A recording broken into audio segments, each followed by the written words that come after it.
dropping down off behind that wall. His bus. It's quicker to dinghy than it is to walk, which is cool.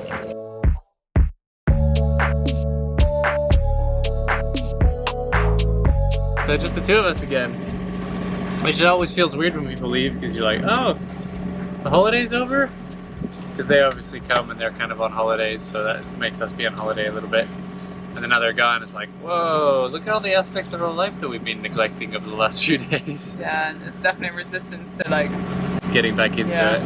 So we just spent the afternoon doing errands, we cleaned the whole boat. This is the first time we've been in a marina since we left Antibes. Over 3 months ago. That's crazy. It's gone fast. But That's flown by. We had to go in because Alex's brother was leaving so early this morning. So it was good for him to be able to just get off. And to be honest, there were no anchorages that were protected. Yeah, that's a good point. It was all easterly. But now the wind's turned west again. We're heading up the coast. We're hanging out here in the park for a few days. And we're just waiting for a good window for us to cross to the Balearics. Pretty exciting. I'm excited. Yeah, so we're going on anchor again because it's been so hot in the marina. That's the thing. No one slept well at all, did we? Nobody. No, sweaty. It was so warm, so humid, no breeze.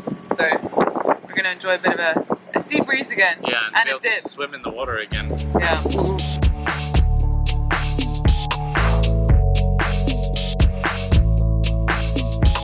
So Lars, what's going on? We're rowing.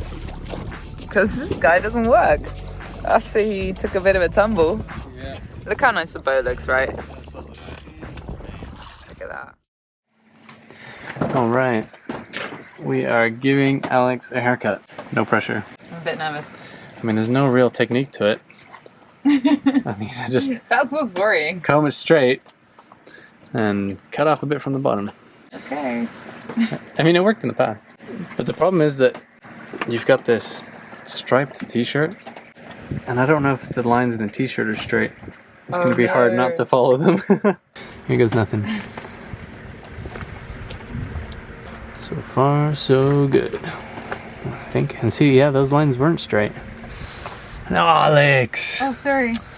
Come on. It's looking pretty good. Not too bad. I mean, I don't know, probably look the same. It's kind of the point though. I guess I didn't want it to be anything too drastic, but it was getting a bit long. Thanks though. Free Takes like haircut. 5 minutes. Yeah, I know. It takes no time. And it's free. We are just getting ready to go. So of course, quick coffee. Can I do this left-handed? Yes, I can. I'm just going through the routine of getting shipshape. We're on our way to Asinara National Park, which we're really excited about. We was thinking of spending the last few days there, but because you have to pay for a mooring buoy and it's like €4 a meter, it comes to about like 40-50 euros a night for us. So we've tried to time it pretty well and get up relatively early to have the whole day there. And we're thinking of spending one night there. The thing is, there isn't really any internet over there either, so we're just kind of squeezing the last of the internet from mainland whilst we can. So both of us are taking it turns to go and watch, to tap out for the next 24 hours from internet. That's the thing, we never really know how much internet we're going to get anywhere, and we are still kind of dependent on it. I'm doing a course at the moment, and Lars has got things to send off, papers to send off and stuff, and then when we've got any orders and things, we need to be able to respond to them, customers and stuff. So that's something that we are still trying to figure out, but we really make the most of it when we do have internet. We're just working down below like 24/7. So it'll be nice to go and see some land for a bit, because the last few days we've just been doing that.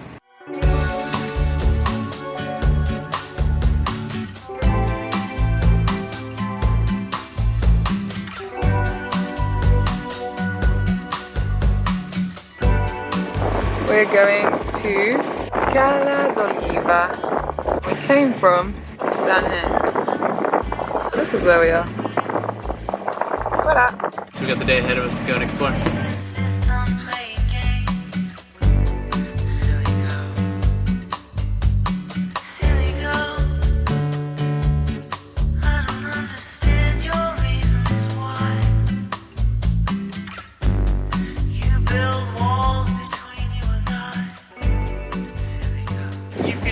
Okay, we're going to this buoy, and I'm helping us there. You can Slow down. Still?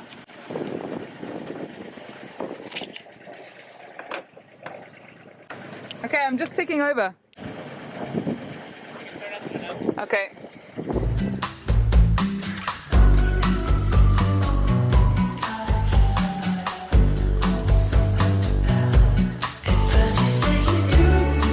Nicely done, we made it! Good work. Cool place. I absolutely love this feeling when you just arrive and you land somewhere new. It just feels so... Exciting. It's so exciting.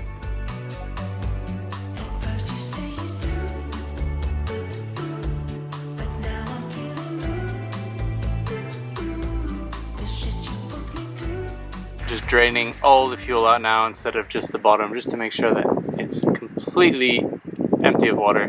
Although I think I found out what the problem was. Look at all that gunkiness. I think what happened was that there's this little screw here at the bottom of the carb so you can let water off, and it leaks. And I've lost, I mean, there's no seal for it anymore and it leaks. So I put a little bit of like thread sealant on it. And I think the thread sealant actually went into the carb and then has clogged up the carb. So I only have myself to blame. We were excited to explore the island and were joined by Lars's parents who were meeting us there to spend a few days together before we headed off to the Balearics. Asinara is a small island just off the northwestern tip of Sardinia, which is virtually uninhabited. It's a pretty unique and odd place, being a national park and home to lots of wildlife, but also home to one of the most important high-security prisons in Italy. Asinara in Italian means donkey inhabited.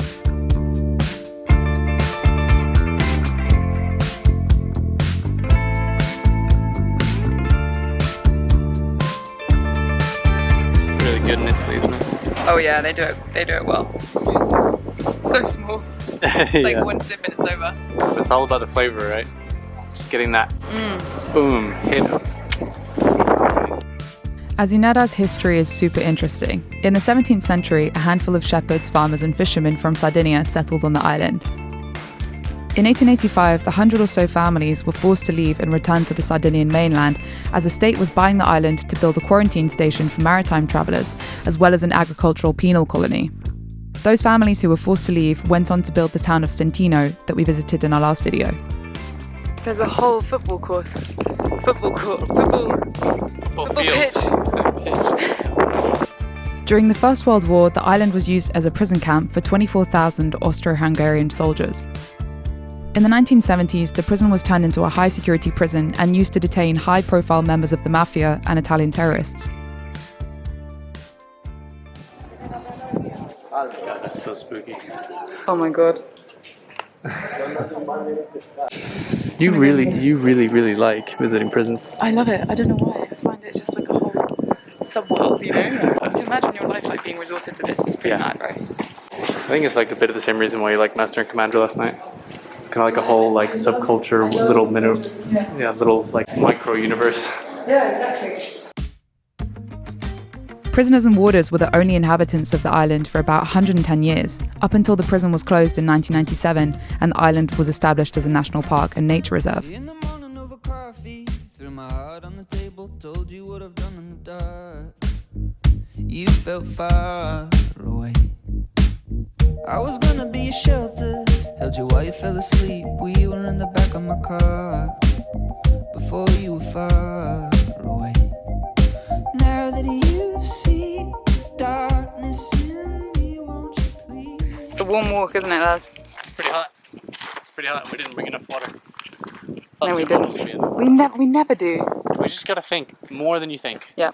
Because it's the one thing that stops you from. And also probably bring some snacks. Have to forage. Forage? Forage. Forage. Forage. Forage. Shall forage for our food. There are only 3 sandy beaches on the island, and we went to check one of them out, Cala Sabina, which is one of the nicest beaches we've seen so far.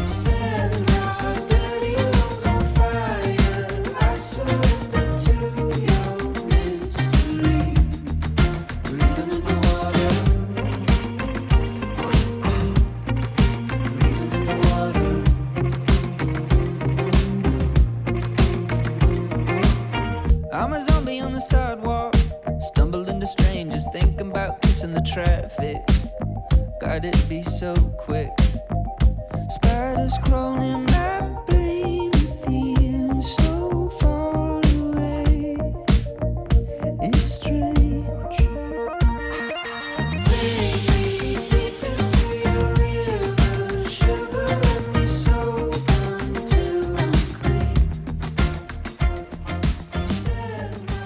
a great stop.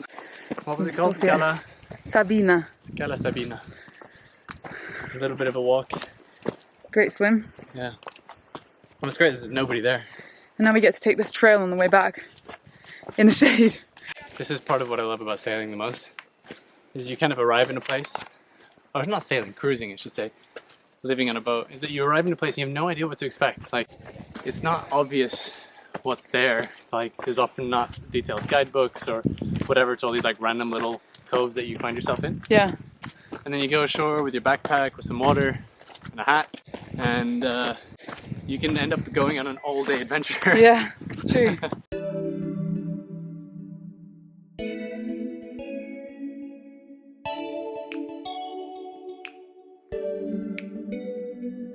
The fresh sea air, wind in our hair, the sunlit hues of purple feet on are a little the bit waves dirty. ahead. We're moving slow from cove to 7 o'clock. I'm making some coffee. And usually what I do when I make coffee is I throw the old coffee overboard into the big compost bin of the sea. And that usually works pretty well. Unless it's moved now. But unless the dinghy is right outside the window.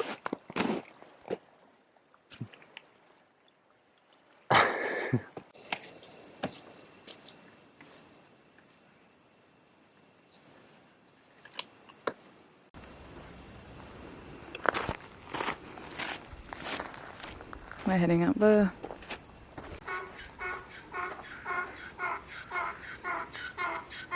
Sounds like the donkeys just woke up. We still haven't seen a white one, we've only seen a brown one. Well, several brown ones, so we're excited to see the white ones. They're apparently just from here. As you can tell, Asinara is home to lots of donkeys, including a rare population of wild albino donkeys. We managed to capture lots of the regular donkeys, but only managed to catch a glimpse of a couple of white albino donkeys with the binoculars. They were pretty cool to see. till the key line's drawn to keep it in. I might find a face. Yeah, like a dragonfly. Drawing me to you, drawing me in. The island is really mountainous and quite barren, with steep, rocky cliffs. We were walking up to the highest point, Punta de las Comunica, at 408 meters high. If you wanna make a home again, Just getting to the peak now, and we are entering the clouds. wanna make a home again.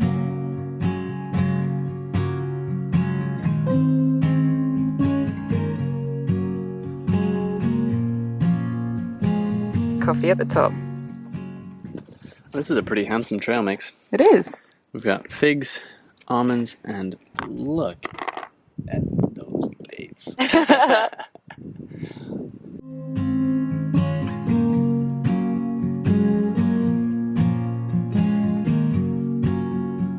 Taking the train to city sunset, try to find. It's so quiet. It really makes you notice like how much noise there is in your head. And if you can just, I don't know, I find it much easier to just quiet your mind when it's quiet outside. Your muscles definitely relax as well, don't they? Like any noise that you're experiencing right now is noise that you're bringing to the party. It's pretty obvious, right? Yeah, Who the culprit is. yeah, exactly. You wanna make a home again. If you It's like donkey shit all over this island. wanna make a home again. You didn't waste any time getting in, Alex. What's going on? So we just dropped anchor and sat down to have some lunch. And when we arrived, like, I was like, oh yeah, cool, there's a couple of little boats in front, like day boats and things. And then I come up after making food, and I come out, and Lars was like, oh, this boat's just anchored like right next to us. It was this tiny little day boat. And anyway, I'll go for a swim. And we're like, they're right next to us. And then we just realised that they've just been dragging anchor this whole time. They started like over there, front of the boat, and they just kept going past the boat, not said anything, and now they're all the way over there. Uh-oh. You break it? No, I don't think so. Oh no, I did break it. Oh, why did you lean on it? No, I leaned too far.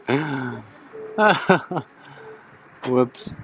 Anyway, they're all the way over there now. Just dragging away, off into the distance. Goodbye!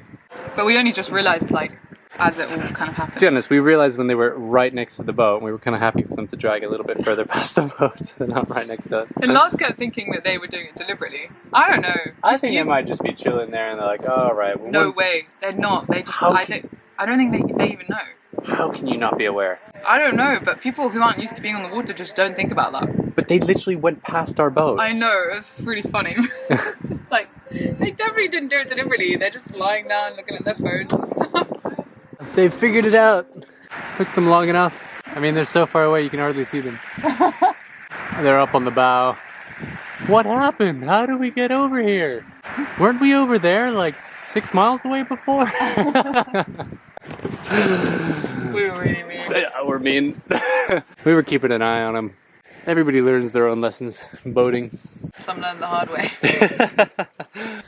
So, it's our last evening in Italy. We're setting sail to the Balearics tomorrow, and Menorca is going to be our first stop. We had a really good few days in Asinara. We ended up staying 2 nights. It was just so beautiful that we ended up staying for the second night as well. Hey, Alex. Hey. Who are you talking to? Just myself. So I'm just saying how we're going to leave. Oh, I can't wait. It's going to be pretty strong winds. Yeah. There's a Mistral blowing. 25 knots, 2 meter swells. I think it's a swell we're mostly nervous about, right? I mean, we'll be fine. It's just going to be difficult to make food and stuff. Well, we'll just make some now. How do you feel about leaving Sardinia? I was just saying, I feel good. I feel like I didn't make the most of the gelato and the pizza and the pasta. Pizza for sure. We only had 1 pizza. Yeah, that actually makes me really sad. Yeah, we messed up. Like, when are we next going to be in Italy? Come on, yeah. Spain's coming. Spain, bring on the cañas. cañas. Bring on the tapas. I think we're both kind of like nervous for the next sail, which will be the longest one we've done, just the 2 of us on this boat. It's a challenge. It'll be a challenge, but it's going to be a fun trip, hopefully. I think it's going to feel good.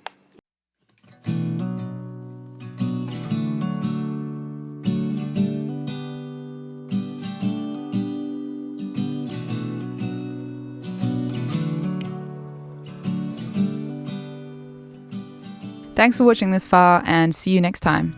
Join us next time as we say goodbye to Sardinia and we start our 2-day sail across to Menorca.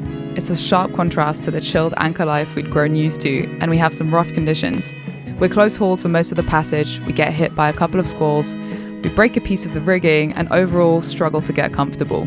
But we make it in the end and explore the beautiful city of Maon. You know what I've noticed? What? When you swim underwater and pay attention, you can hear your bones Whoa, crackling and scraping, and your whole skeleton moving. Yeah, I've noticed that on my arms when I swim. Yeah, it kind of puts me off sometimes. I'm just like this. Yeah, skeleton. Skeleton. In a bag. Yeah, exactly.